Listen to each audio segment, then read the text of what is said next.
بسم اللہ الرحمن الرحیم۔ السلام علیکم ورحمۃ اللہ وبرکاتہ۔ سائنسدانوں کا ماننا ہے کہ حضرت آدم علیہ السلام کی پیدائش سے پہلے بھی اس دنیا میں زندگی موجود تھی۔ بعض دعویٰ کرتے ہیں کہ حضرت آدم علیہ السلام سے پہلے اس دنیا میں جنات رہا کرتے تھے۔ جنات پہاڑوں، میدانوں، ہر جگہ قبیلوں کی شکل میں آباد تھے۔ اکثر سائنسدانوں کا کہنا ہے کہ اس زمین پر حضرت آدم سے بھی پہلے کروڑوں سال تک ڈائناسور نے حکومت کی ہے۔ بہت عرصے تک وہ اس دنیا میں رہے اور پھر انسانوں کی آمد کے ساتھ ساتھ ڈائناسور کی نسل ختم ہوتی گئی۔ سوال یہ پیدا ہوتا ہے کہ یہ دنیا کیسے بنی؟ سب سے پہلے کس کو پیدا کیا گیا؟ زمین کو اللہ نے کب بنایا اور آخر اللہ نے انسانوں کو پیدا ہی کیوں کیا؟ دوستو، ان سب سوالات کے جوابات جانتے ہیں اس ویڈیو میں۔ اس میں کوئی شک نہیں کہ زمین و آسمان ہی نہیں بلکہ اس کائنات کی ہر چیز اللہ ہی نے پیدا فرمائی ہے۔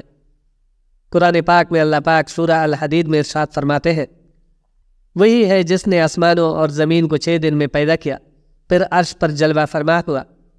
وہ خوب جانتا ہے اس چیز کو جو زمین میں جائے، جو اس سے نکلے اور جو آسمان سے نیچے آئے، اور جو کچھ اس میں چڑھ کر جائے، اور جہاں کہیں تم ہو وہ تمہارے ساتھ ہے، اور اللہ تمہارے اعمال کو دیکھ رہا ہے۔ اسی طرح اللہ پاک سورہ ہود میں فرماتے ہیں، اللہ ہی وہ ذات ہے جس نے 6 دن میں آسمانوں اور زمین کو پیدا فرمایا اور اس کا عرش پانی پر تھا۔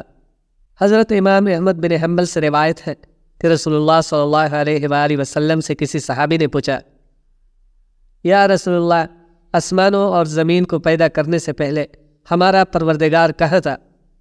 رسول اللہ نے فرمایا، امام تھا، یعنی اللہ کے سوا کچھ نہ تھا، نہ اس کے اوپر ہوا تھی نہ اس کے نیچے ہوا تھی، مطلب یہ کہ کچھ نہ تھا۔ پھر اس نے پانی پر اپنا عرش پیدا کیا، گویا یہ تھی مخلوق کی ابتدا۔ امام احمد، امام ترمذی، امام ابو داود اور بے شمار محدثین نے روایت بیان کرتے ہوئے لکھا ہے کہ رسول اللہ نے فرمایا، بلا شبہ اللہ نے سب سے پہلے قلم کو پیدا کیا، پھر اللہ نے اس کو حکم دیا، چنانچہ وہ اسی طرح چل پڑا اور قیامت تک ہونے والی ہر چیز لکھ دی۔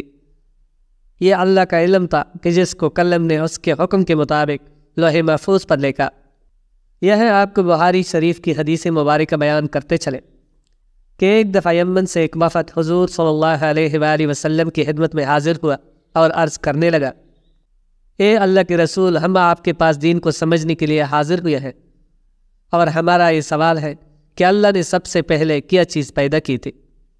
رسول اللہ صلی اللہ علیہ وآلہ وسلم نے فرمایا، اللہ تھا، اس سے پہلے کوئی چیز نہ تھی، اس کا عرش پانی پر تھا، پھر اس نے لوح محفوظ پر ہر چیز لکھ دی اور آسمان اور زمین کو پیدا کیا، یعنی ابتدا میں پانی پر عرش کی تخلیق ہوئی، پھر قلم کی پیدائش ہوئی، اس نے سب کچھ لکھ دیا۔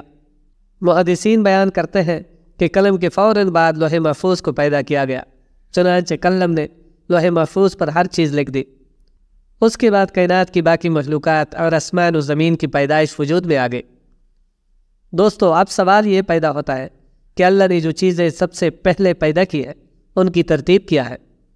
مطلب پہلے کس کو پیدا کیا اور بعد میں کس کو؟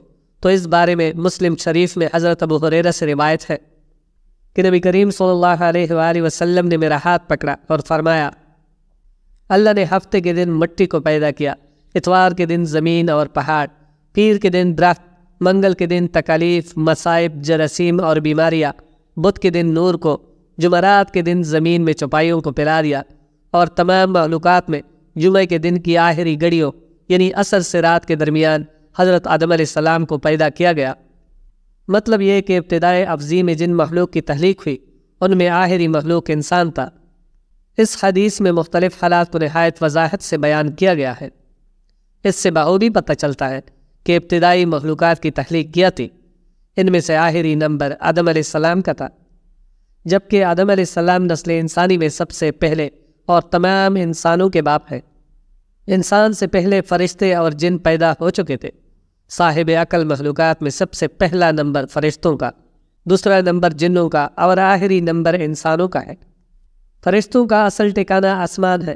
اللہ پاک سورہ شورى میں فرماتے ہیں، قریب ہے کہ آسمان اپنے اوپر سے پٹ پڑے اور تمام فرشتے اپنے رب کی تسبیح اور تمجید بیان کر رہے ہیں اور زمین والوں کے لیے استغفار کر رہے ہیں۔ خبردار، اللہ پاک معاف کرنے والا اور رحم کرنے والا ہے۔ مسلم شریف میں ہے کہ حضرت عائشہ سے روایت ہے کہ نبی کریم نے فرمایا، فرشتوں کو نور سے، جنوں کو آگ سے پیدا کیا گیا، اور آدم کو اس چیز سے پیدا کیا گیا جو تمہارے لیے بیان کر دی گئی، یعنی مٹی سے۔ فرشتوں کی تخلیق کے بعد جنوں کو پیدا کیا گیا، جنوں کو بھی انسانوں سے پہلے پیدا کیا گیا تھا، جیسا کہ اللہ پاک سورہ حجر میں فرماتے ہیں، اور اس سے پہلے جنات کو ہم نے لو والی آگ سے پیدا کیا۔ جنات کے بارے میں بھی بہت زیادہ آیات و احادیث موجود ہیں۔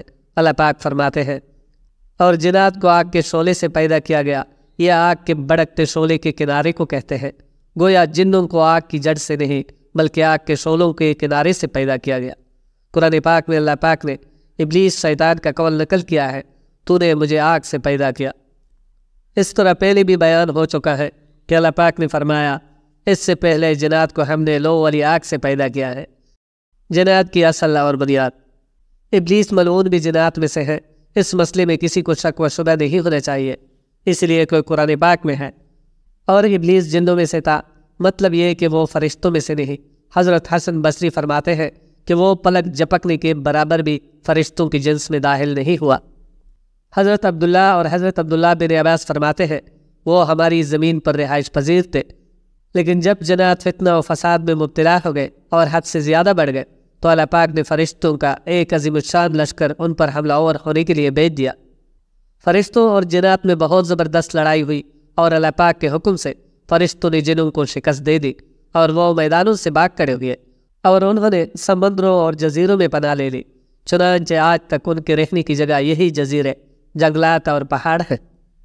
اس واقعے کے 2000 سال بعد اللہ پاک نے حضرت آدم علیہ السلام اور حضرت حوا کو زمین پر اتارا، اور پھر ان سے تمام انسانیت کی نسلیں چلی، اور ایسی ہی ایک دن اللہ رب العالمین اس زمین پر انسانوں کو دیا وقت ختم کر دے گا، اور جیسے یہ دنیا بنی ایک دن ویسے ہی ختم ہو جائے گی۔